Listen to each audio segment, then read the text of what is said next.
সংকটে শোকে মাথার উপর যেমন মায়ের একটা ছায়া থাকে, আজকে জাতি যেন সে ছায়া থেকে বঞ্চিত হলো। আমরা হলাম, অসুস্থ ছিলেন হাসপাতালে, কখনো বাসায়, কিন্তু বাইরে কাজ করতে আমাদের মনে হতো যে না, মা তো আছেন, উনি তো দেখবেন সবকিছু। সেই প্রেরণাই যেন আমরা এত শক্তি পেতাম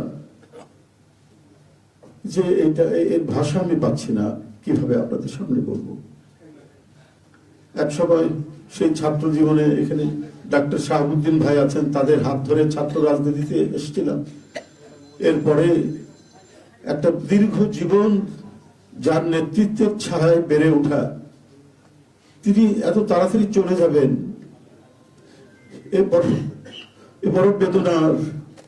এই শোক এবং এই সংকট কাটিয়ে ওঠা খুব মুশকিল, এই ক্ষতি কাটিয়ে ওঠা জাতির জন্য খুব মুশকিল। এত নিপীড়ন সহ্য করে, এত চোখের সামনে সন্তানের লাশ দেখে শুধুমাত্র দেশ এবং মানুষ এবং গণতন্ত্রের জন্য কি অটুট বড়বল দিয়ে তিনি টিকে থেকেছেন দলীয় কার্যালয়ের মধ্যে বিভিন্ন ভাবে। তারপরেও কখনো তার চোখে মুখে কোথাও করেছেন, এটা আমরা পাইনি। আজ তিনি পৃথিবী থেকে চলে গেলেন, আমরা তার আত্মার মাগফিরাত কামনা করছি। সারা দেশ এবং সারা বিশ্ব এই নিপীড়িত মজলুম নেত্রী তার জন্য গভীর শোক জানাচ্ছে। উপস্থিত সাংবাদিক বৃন্দ, গণতন্ত্রের মা, বারবার হারানো গণতন্ত্র পুনরুদ্ধারে অবিসংবাদিত নেত্রী, মানুষের নাগরিক স্বাধীনতা, বাক ব্যক্তি স্বাধীনতা রক্ষার ইন্তেকাল করেছেন। চিকিৎসক বৃন্দ যেটা ঘোষণা করেছেন 6টায়, ইন্না লিল্লাহি ওয়া ইন্না ইলাইহি রাজিউন। বাংলাদেশ জাতীয়তাবাদী দল বিএনপি এই হৃদয় বিদারক এবং মর্মস্পর্শী মৃত্যুতে গভীর শোক ও দুঃখ প্রকাশ করছে।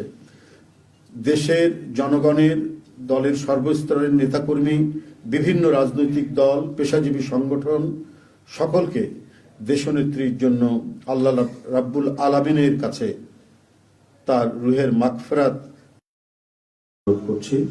আজকে এই তাৎক্ষণিক যে সাংবাদিক সম্মেলন থেকে এখানে তাৎক্ষণিকভাবে যে কর্মসূচিটি প্রণয়ন করা হয়েছে তা আমি আপনাদের সামনে এখন উপস্থাপন করছি। কর্মসূচি: দেশনেত্রী বেগম খালেদা জিয়া আমাদের মাঝে নাই, পৃথিবী থেকে তিনি চলে গেছেন। তার মৃত্যুতে 7 দিন ব্যাপী বাংলাদেশ জাতীয়তাবাদী দল বিএনপি শোক পালন করবে। 7 দিন ব্যাপী বাংলাদেশ জাতীয়তাবাদী দল শোক পালন করবে। কেন্দ্রীয় কার্যালয় সহ দেশের সকল কার্যালয়, সকল দলীয় কার্যালয়ে 7 দিন ব্যাপী কালো পতাকা উত্তোলন করা হবে। 7 দিন ব্যাপী কালো পতাকা উত্তোলন করা হবে। দলের সকল স্তরের নেতাকর্মীরা এই 7 দিন ব্যাপী কালো ব্যাজ ধারণ করবেন। 7 দিন ব্যাপী কালো ব্যাজ ধারণ করবেন।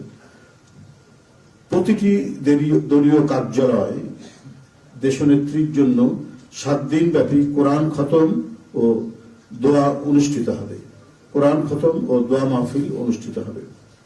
কেন্দ্রীয়ভাবে গুলশান কার্যালয় ও নয়াপল্টনস্থ কেন্দ্রীয় কার্যালয়, কেন্দ্রীয়ভাবে গুলশানস্থ চেয়ারপারসনের কার্যালয় ও নয়াপল্টনস্থ কেন্দ্রীয় কার্যালয়ে এবং জেলা পর্যায়ের দলীয় কার্যালয়ে শোক বহি খোলা হবে। যারা গণ্যমান্য ব্যক্তি আছেন সেই শহরের এবং আরো যারা মনে করেন বিভিন্ন রাজনৈতিক দলের নেতৃবৃন্দ, সেই শোক বহিতে তারা মন্তব্য করবেন এবং স্বাক্ষর করবেন। মরহুমা দেশনেত্রী বেগম খালেদা জিয়ার নামাজে জানাজা ও দাফন পরবর্তীতে জানানো হবে।